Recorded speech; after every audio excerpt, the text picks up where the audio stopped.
Radioclick, a Europa que namora. Bos días a todos, o meu nome é Mariña Vidal. Hoxe imos falarvos sobre o teléfono Bell e a relevancia que tiveste na historia. O teléfono Bell non só cambiou a maneira de comunicarnos, senón que tamén abriu as portas para unha nova era de comunitar. Moitas grazas, Mariña. Neste episodio falaremos da súa importancia, do contexto histórico e do impacto que tivo este invento nas nosas vidas. No século XIX, nunha tranquila cidade italiana, Antonio Meucci atópase por azar cunha bella amiga. A casualidade do encontro parece estar a piques de tecer unha historia que cambiará o curso das súas vidas. Xiao, señor Meucci, canto tempo? Como está a súa esposa? Chao, amigo. Non, segue moi enferma. Tivose que quedar en cama todo o día e como estou a traballar non podo falar con ela.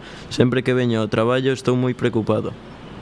Que mala noticia. Para poder falar con ela desde a túa oficina.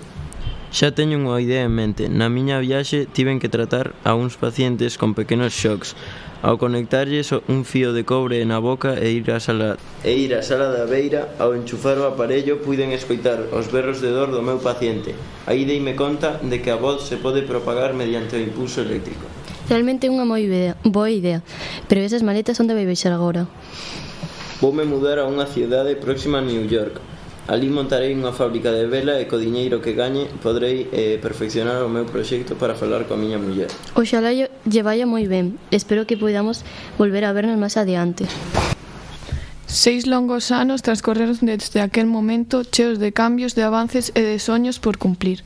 Unha tarde no medio da inquietude da habitación escoítase o son inconfundible dun teléfono que rompe o silencio. Alguén aproxímase ao aparello e cun leve suspiro o descolga. Aquí poden ver unha demostración do meu antigo invento. Non puiden renovar a patente debido a que me despediron e preferín investir os $10 nos medicamentos da miña esposa. Neste momento todos os xuíces regresaron á sala logo de pasar un tempo deliberando sobre o caso. A súa volta significou o fin do proceso de reflexión e consenso, listos agora para comunicar a decisión que tomarán tras unha profunda análise e debate. Coa súa entrada na sala, a tensión e a expectación no aire aumentaron, sabendo todos que o veredicto estaba a punto de ser pronunciado. Neste día, 11 de xullo de 2002, tras unha exhaustiva análise e revisión dos feitos históricos e probas presentadas, considera Antonio Meucci como o verdadeiro inventor do teléfono.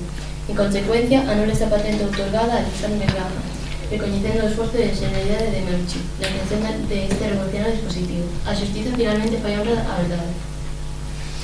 E así concluímos o noso percorrido pola fascinante historia do teléfono.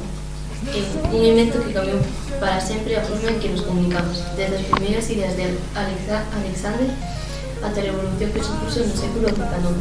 O seu legado se vive nas tecnoloxías que utilizamos cada día. Gracias por acompañarnos nesta viaxe ao pasado, onde un simple acto de comunicación transformou o mundo. E escoitámonos no próximo episodio. Ata pronto.